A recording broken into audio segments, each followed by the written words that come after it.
مجھے مصر کے سلطان الملک الظاہر نے بھیجا ہے۔ پتہ چلا ہے کہ آپ کیونکہ شکار کا بہت شوق رکھتے ہیں، ان دنوں شکار کے قابل نہیں ہیں، لہٰذا انہوں نے یہ تازہ شکار بطور ہدیہ بھیجا ہے، اسے قبول فرمائیے۔ میرے آقا آپ کے شکر گزار ہوں گے۔ کہتے ہیں سلطان جب یہ گفتگو کرنے اور شکار انطاکیہ کے بادشاہ کے حوالے کرنے کے بعد وہاں سے نکل گیا تو چند دن بعد انطاکیہ کے بادشاہ پر کسی نے انکشاف کیا کہ جو شخص تمہارے پاس ہرن کا شکار لے کر آیا تھا وہ تو خود مسلمانوں کا سلطان تھا۔ اس انکشاف پر نصرانیوں کے بادشاہ بہیمن پر خوف اور لرزہ طاری ہو گیا۔ ایسے ناقابل یقین مار کے سر انجام دینے والا مصر کا سلطان رکن الدین بیبرس تھا۔ سلطان بیبرس کا قد طویل تھا، اس کے اعضاء نہایت ہی قوی اور متناسب تھے، انتہائی درجہ کا خوبرو اور خوش وضع تھا، چہرے سے رعب اور وقار ٹپکتا تھا، رنگ سرخ اور سفید تھا، بال سرخ اور آنکھیں نیلی تھیں۔ بعض مورخ یہ بھی کہتے ہیں کہ بچپن میں جب وہ غلام تھا تو اس کی ایک آنکھ خراب ہو گئی، تاہم اس نقص نے سلطان کی خوبصورتی، اس کی خوشروئی اور وجاہت پر کوئی اثر نہ ڈالا۔ سلطان بیبرس سن 1223 میں وسط ایشیا میں پیدا ہوا۔ اس کی ولادت سے کئی سال پہلے بلخ، بخارا اور سمرقند وغیرہ کے مسلمان تاجروں کی تبلیغی کوششوں کی بدولت وسط ایشیا میں اسلام پھیل چکا تھا۔ بیبرس ایک مسلمان گھرانے میں پیدا ہوا اور اس کا نام محمود رکھا گیا۔ جب منگولوں نے مسلمانوں کے علاقوں پر حملہ آور ہونا شروع کیا تو انہوں نے جوانوں، بچوں اور عورتوں کو غلام بنا کر فروخت کرنا شروع کر دیا۔ غلامی کے لیے پکڑے جانے والے ان بچوں میں سلطان بیبرس بھی شامل تھا۔ سلطان کو بھی دمشق کی بردہ فروشوں کی منڈی میں لایا گیا۔ پہلی بار جس شخص نے اس کا سودا لگایا اس کے لیے اس نے 100 درہم پیش کیے، لیکن جب اس نے دیکھا کہ بچے کی نیلی آنکھوں میں سکم ہے تب اس نے وہ سودا منسوخ کر دیا اور سلطان کو خریدنے سے انکار کر دیا۔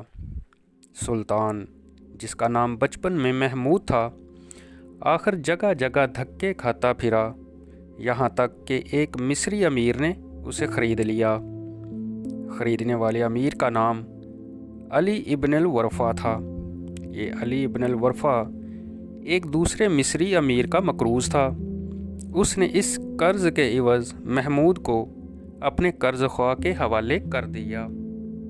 بیبرس اسی طرح در بدر کے دھکے کھاتا ہوا آخرکار مصر کے سلطان الملک صالح کے دربار تک جا پہنچا۔ سلطان ملک صالح نے بیبرس کے علاوہ اور بہت سے لاوارث لڑکوں کو خرید رکھا تھا اور ان کی تعلیم اور تربیت کے لیے اس نے خاص انتظامات کیے ہوئے تھے۔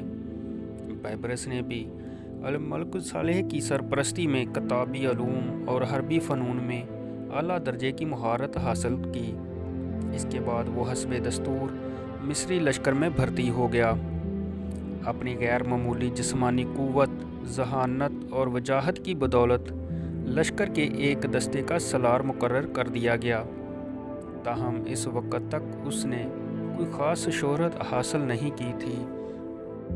اتفاق سے اسی زمانے میں 7ویں صلیبی جنگ کی ابتدا ہو گئی۔ 7ویں صلیبی جنگ کی ابتدا فرانس کے بادشاہ لوئی نہم نے کی تھی۔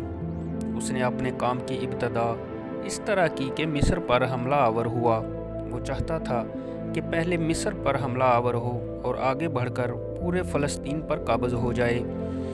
جن دنوں فرانس کا بادشاہ مصر پر حملہ آور ہوا ان دنوں مصر کا حکمران الملک صالح تھا۔ اسے حالات کی ستم ظریفی کہیے کہ جس وقت فرانس کا بادشاہ مصر پر حملہ آور ہوا اس وقت مصر کا سلطان الملک صالح بری طرح بخار میں مبتلا تھا اور وہ چلنے پھرنے سے بھی قاصر تھا۔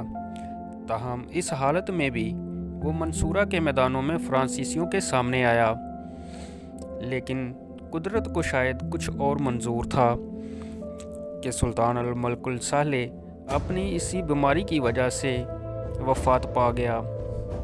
سلطان بیمار رہتا تھا، اس لیے اس کی ملکہ شجرۃ الدر بھی اس کے ساتھ تھی۔ کیونکہ فرانسیسی حملہ آور ہو چکے تھے، لہٰذا شجرۃ الدر نے سلطان کی موت کو مخفی رکھا، کسی پر ظاہر نہ کیا، اور اس کے بیٹے توران شاہ کو، جو اس وقت حصن طیفہ کے مقام پر قیام کیے ہوئے تھا، منصورہ کے میدان میں بلا لیا۔ یہ شجرۃ الدر کی بڑی فراغ دلی تھی۔ توران شاہ گو سلطان کا بیٹا تھا، لیکن اس کی دوسری بیوی سے تھا۔ اپنی سوتیلی ماں کے طلب کرنے پر توران شاہ منصورہ پہنچ گیا۔ منصورہ میں فرانسیسیوں کے ساتھ گھمسان کا رن پڑا۔ جس وقت فرانسیسی اور مصری لشکر ایک دوسرے سے ٹکرا رہے تھے، اس وقت لوگوں نے دیکھا کہ ایک انتہا درجہ کا جو فاکش اور دراز قد نوجوان ایک عربی گھوڑے پر سوار ہو کر برق کے کوندوں کی صورت اپنا نیزہ ہلاتا ہوا صلیبیوں کے لشکر پر حملہ آور ہوتا ہے اور اپنے پیچھے دشمن کی لاشوں کے انبار لگاتا چلا جاتا ہے۔ فرانسیسی جب اس کو حملہ آور ہوتے دیکھتے تو خوف کے مارے پیچھے ہٹ جاتے۔ اس طرح اس نے اپنے کئی حملوں کی وجہ سے فرانسیسیوں کی ان گنت صفوں کو درہم برہم کر کے رکھ دیا۔ اس نوجوان نے اپنے جان بازانہ حملوں سے فرانسیسی لشکر کے اندر ایک تہلکہ برپا کر کے رکھ دیا تھا۔